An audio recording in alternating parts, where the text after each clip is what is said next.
In this video, I do a quick review and painting tutorial for Marvel Zombies. But before we get into today's video, I want to give a quick shout out to all of my lovely Patreon supporters. You guys are so awesome and you make this channel what it is. Without you, I wouldn't be able to make these videos. So thank you so much. And as always, I'm going to share with you this past month's GGGGs.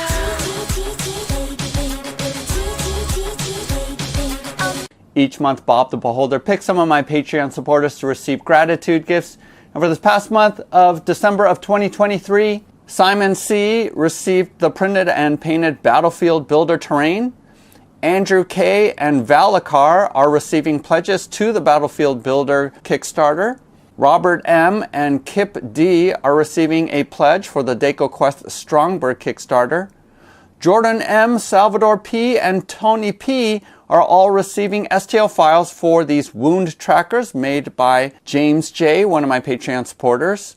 And finally, TRO is receiving $100 to go towards the Deserters Forest Kickstarter that's going on right now. So thank you so much for all of you being such awesome supporters of this channel. If you want to get in on this month's gratitude gifts, go ahead and use the link below to go to my Patreon page where you can sign up and have a chance at this month. I'll be populating that list as the month goes along. So originally I planned to have two different videos. One was a review and comparison of Marvel Zombies, and then have another video as a painting tutorial. But honestly, my review is going to be relatively quick, so that won't necessitate a whole separate video. And I'm comparing it primarily to my favorite Zombicide game, which is Black Plague and Green Horde, the fantasy version of Zombicide. Now, I haven't played the modern version at all, but I do have Invader. Didn't go in on the Western theme one at all. Among those, Zombicide Black Plague is definitely my favorite one, and I built a whole 3D board. If you want to check that out, go ahead and go here. Having played Marvel Zombies now, I still like Zombicide Black Plague more, but I actually think Marvel Zombies will stay on my shelf because it is a different game, and I would play this over Black Plague with a different group of people. But let me go ahead and go into some of the differences between Marvel Zombies and Black Plague. But the overall difference is that Marvel Zombies is actually an easier game to play. There are less rules, it's less fiddly, there are less options, and what that does is it makes it so that it's an easier entry point for non-heavy gamers. So I'm going to be keeping this primarily for groups of friends who typically don't really even play any board games, especially miniature games, because I think this is an easier entry point. And the theme, I think, is probably a little bit more approachable because a lot of people know about superheroes and might be invested in some of the lore or comic books around that, more so than some of the fantasy tropes. So what makes this a little bit simpler? First of all, you don't really have any choices in terms of upgrading your heroes. You just have one sort of tree in which you advance as you level up, whereas in Black Plague, you can choose after the first level up, which is +1 action.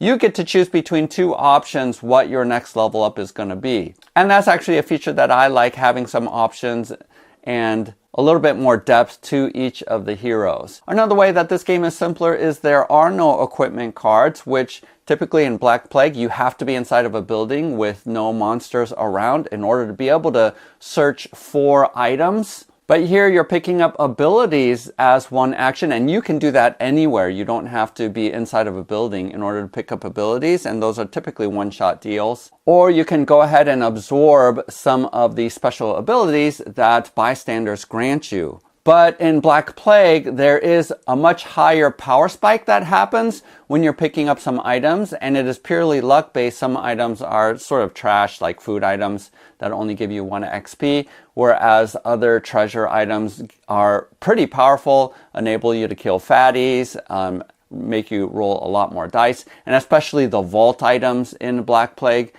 is such that you have a huge power spike that happens. And there's something super satisfying about Black Plague where all of a sudden your scrub character gains an item or equipment that makes you super powerful.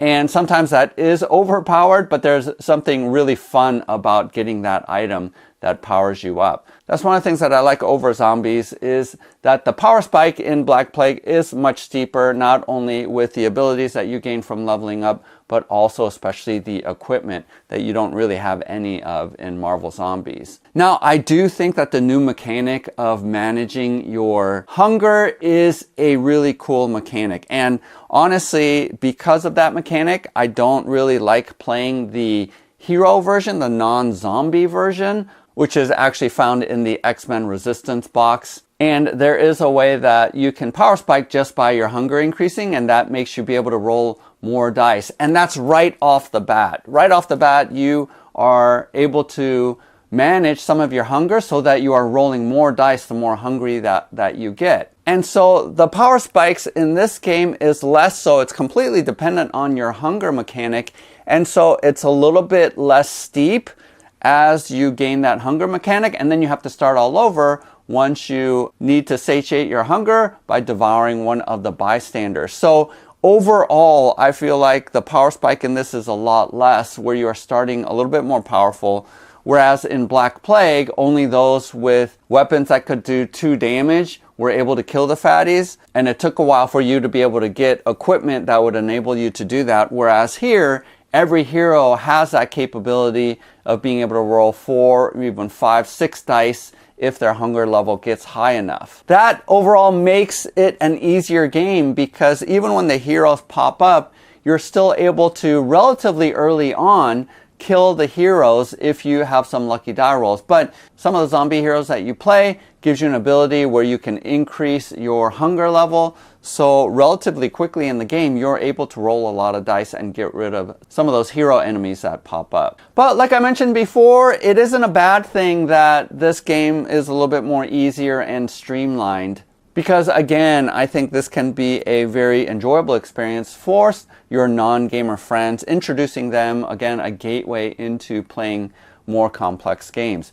I wouldn't say that Black Plague or any of the Zombicide games is necessarily super complicated, especially compared to some of my other games that I have out there. But this definitely is going to be staying in my collection. I was a little bit nervous and worried that the simpler rule set would make it so that I was not going to have fun, but it definitely is a fun game. And the theme, the superhero theme, I really like a lot. And there is something sort of thematically cool about playing the, quote, bad guys as the zombies, and you're devouring these bystanders. I think that sort of thematically is a fun thing to be doing. And as other people have criticized, they do wish that the bystanders actually did a little bit more than what they do. But I don't feel that bad about the bystanders not doing more. Some of them obviously are going to be hunting you down and will has a chance of inflicting damage on you, but it's minimal, and I just think it's a cool mechanic. That whole hunger mechanic, I think, is what makes this game fun. So that's my review. Let's go ahead and shift over into painting. So I did paint up all of the miniatures in this base box. Took me about a week and a half of doing speed painting. I had time off for the Christmas break, and so I spent most of it painting up these miniatures and playing some games. And one of the things you'll notice here with the heroes is I did go ahead and pick out of the Kickstarter stretch goals box the corresponding miniature that was either the non-zombie or the zombie version for each one. So I did paint up 10 more than what comes in the base box because I did kickstart this game. Because it's easier to go ahead, because you have the same colors relatively so, to paint both of them at the same time rather than painting them individually at some point later. So that was a little bit of a time saver, even though I did paint more miniatures than what was in the base box. And I'm going to continue to do that, try to pair up the ones that have both the zombified version as well as the regular hero version. In the base box, Black Panther and Spider-Man do not come with a zombified version with the stretch goals, or maybe I missed them, I'm not 100% sure, but all the other ones did come out with a corresponding version in the Kickstarter stretch goals. Obviously you don't have to do that, or if you don't have the stretch goals, that's fine. And like I always say about CMON games, you really don't need all the Kickstarter exclusives, especially since the 4 expansion boxes and the X-Men Resistance box, you can get that off the shelf right now, and that's going to be more than plenty miniatures and options that you can have. I did opt to put the bystanders on a tan colored base versus the gray for all of the minions, and then this brownish wash for all of the heroes and the zombie heroes. That way you can differentiate them really quickly on the board. I also opted to put a little bit of blue on these runners, and I'm going to call them what I call all the minions because I keep forgetting which ones are soldiers, which ones are troopers. So I still call these runners, and I call these guys fatties, even though I think they're called something else. I can't quite remember. And then this horde of the shield agents. But mostly I wanted the runners to be distinguishable because sometimes it's hard to tell on the board even after painting them. So I did put blue on them so that you can tell the difference really quickly between these. So these are all grouped so that you can definitely distinguish who is who on the board really quickly. And then these guys, these brutes or whatever they're called, I did go ahead and spray paint them silver. It made it super fast to be able to paint those up. So this is speed paints. All the rest I did prime with white. I didn't bother to do zenithal. Superheroes I feel like should be bright in color, and that's why I didn't bother to do any shading or any zenithal on them. I did use also contrast colors, Citadel contrast colors. If I were to do it all over again, I would forego that and go with Army Painter speed paints because they're just much cheaper. And if you already have the speed paints, go ahead and look up online. I'm sure that there's a chart which speed paints correspond with the Citadel paints. Also, I'm only going to be detailing some of the first few heroes because after that, you're pretty much using the same paints and technique. So I'll go more speedily through the rest of it after the first couple. So go ahead and stick around if you're interested in that painting tutorial. Hit the like button and subscribe because I will be working on a project collaborating with someone to try to create a 3D board for this game as well, which is going to be more difficult than Black Plague. But that is one of the projects that I'm going to be tackling in the next month or so. So make sure to subscribe, turn on notifications so that you don't miss any of my videos. Otherwise, happy painting, happy gaming. We'll see you next time.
Alright, so here this bottle says Nuln Oil, but it is not Citadel Nuln Oil.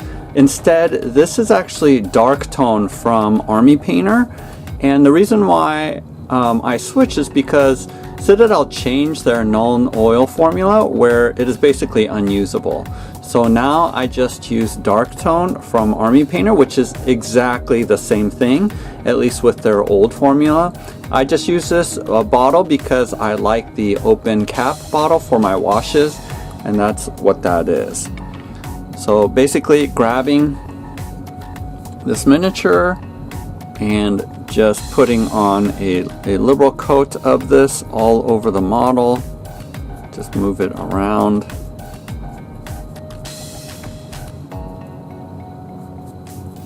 Now, I did experiment by putting on Black Templar on top of this, but it ended up being too dark and I didn't like it. And that's why I'm doing a wash instead. And this is what the shield guy looks like. So I did go ahead and put black, painted that black. But we'll wait for this to dry.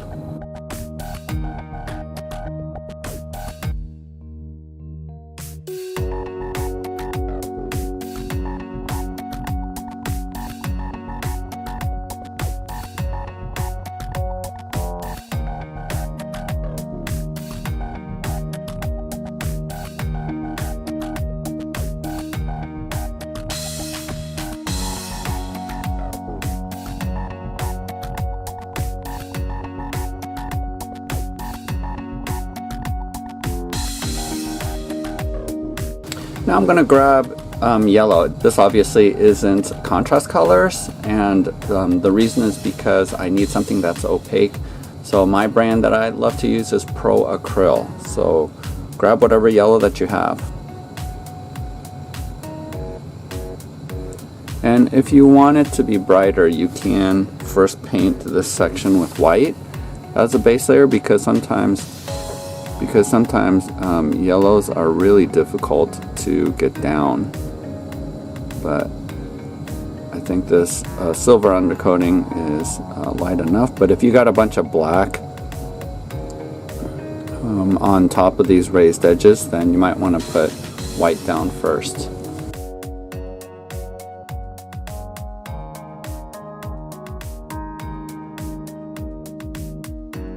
Grabbing some Apothecary white.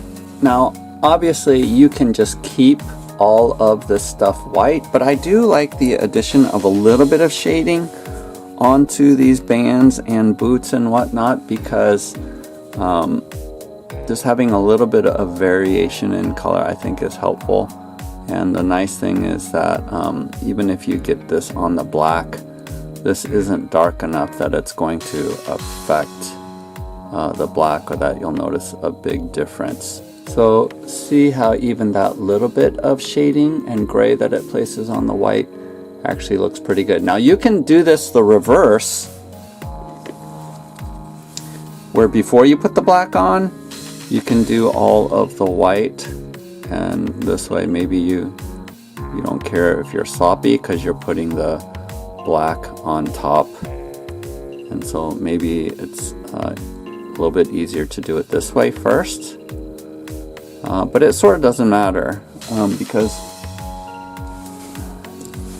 if you look at these runner guys, I did the black first, and getting the Apothecary white on the black, it doesn't really do anything. So you can decide which one you want to do first. I'm going to grab some contrast wildwood for both some hair color as well as some skin color. This wildwood color is super dark, so I find it beneficial to tone it down a little bit just with water. You can use contrast medium if you want, but it's just as easy to use water to do this, just to lighten it up just a little bit.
Forgot to film this, but using my Black Templar, did part of Deadpool. Here's the zombified version, and did the black, and then did Hulk's hair, and now I am using orc flesh to do the skin for Hulk.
Just wanted to say that one of the methods is to not completely paint the metal, and that's why we put metal down beforehand, because as it's getting crumpled up, the paint obviously is going to come off, and so this is just a quick way to show that. So don't worry about completely covering up all of the beam, but to allow some of the silver to come through, and that's just completely random how that happens. So just wanted to show you a close-up of that.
Hey, same thing with Nuln Oil. They messed up Agrax Earthshade, so the equivalent is Strong Tone.